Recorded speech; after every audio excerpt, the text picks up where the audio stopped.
laying them down. I took out this little cluster here. Dad's down here working on the lower end, knocking down them big boys right now. Problem with some of these pasture trees, as much as I like them, right here, right there. We'll probably have to take at least 4 to 5 foot off that. It's losing a lot of footage.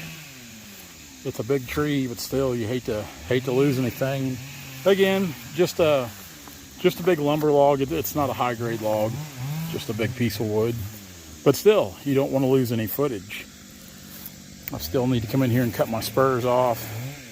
If you look at these stumps, they are right on the ground. And whenever I fall the tree, I go in and I go ahead and cut the spurs off these things. That way they can just run right over with the brush hog.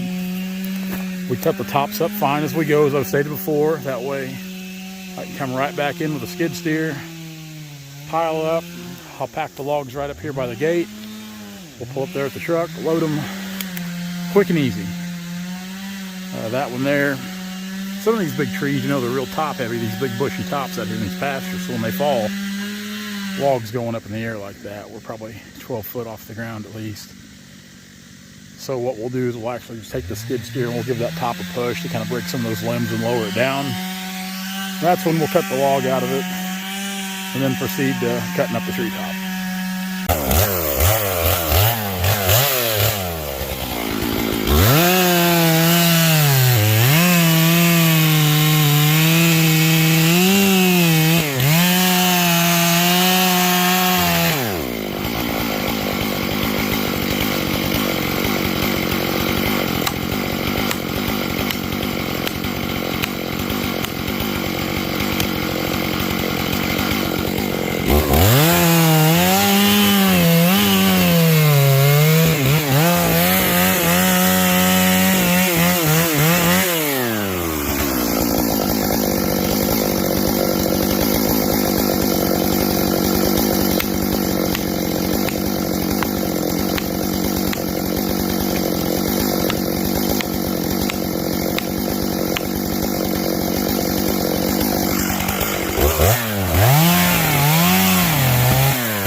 Got this log up in the air here, and the reason I'm packing up high so I can see what's in front of me.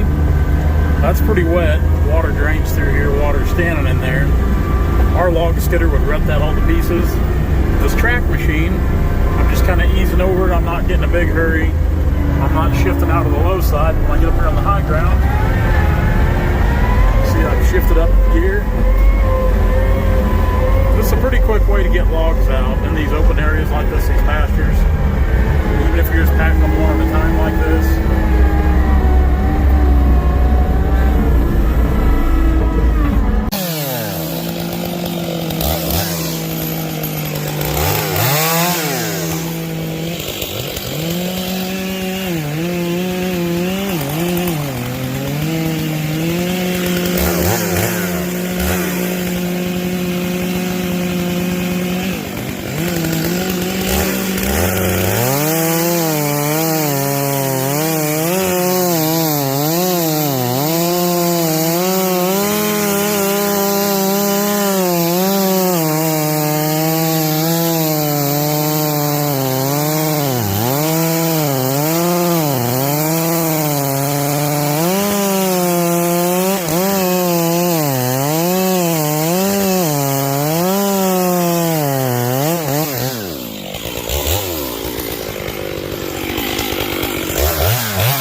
start packing these logs out. Pretty wet down here in a couple areas. Water standing. Skid steer's just kind of walking right over it. See kind of down here in a big concentration where Dad cut yesterday. That's one of the only ones we've got left to cut here, and we'll cut it after I get this top cleaned out from around it. Sneak over here.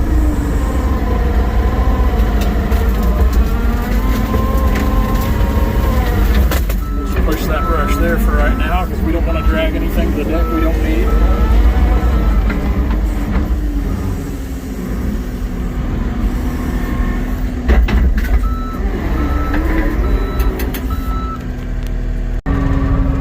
Now, these deer skid steers never cease to amaze me. And it's not just the deer, my cat was the same way. See, I've got some bark slippage there with the grapple, but I'm packing this log out tree length. And this is a big walnut log. This is a big tree. All we've done is cut the top off, and we're packing the rest of it here after the hard deck. Now I pack it up off the ground because I like to see what's in front of me. Big tree. Well, I'm packing all of it. See, we're going, I'll speed up now. We're going uphill. We'll even shift into the high side going uphill. Stable. I've got the weight package on my machine, so that's, and I've always said it doesn't really matter. It's been my experience, whether it be the cats, the deers, or probably about any make or model. They'll pick up more than they need to. The biggest problem is having enough weight on the back end to support the weight you're picking up on the front.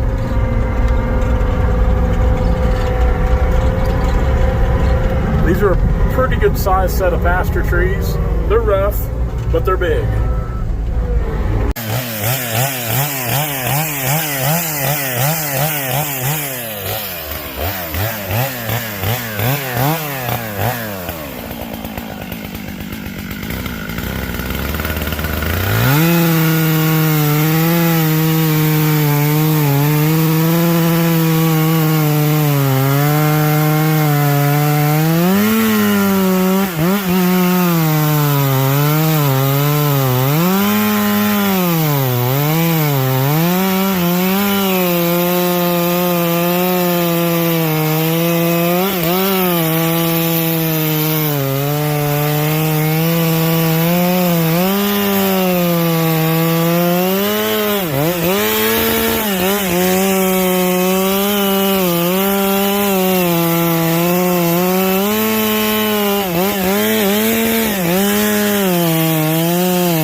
Wednesday morning. I was going to bring the truck over this morning because I couldn't hardly sleep last night. I just didn't sleep at all.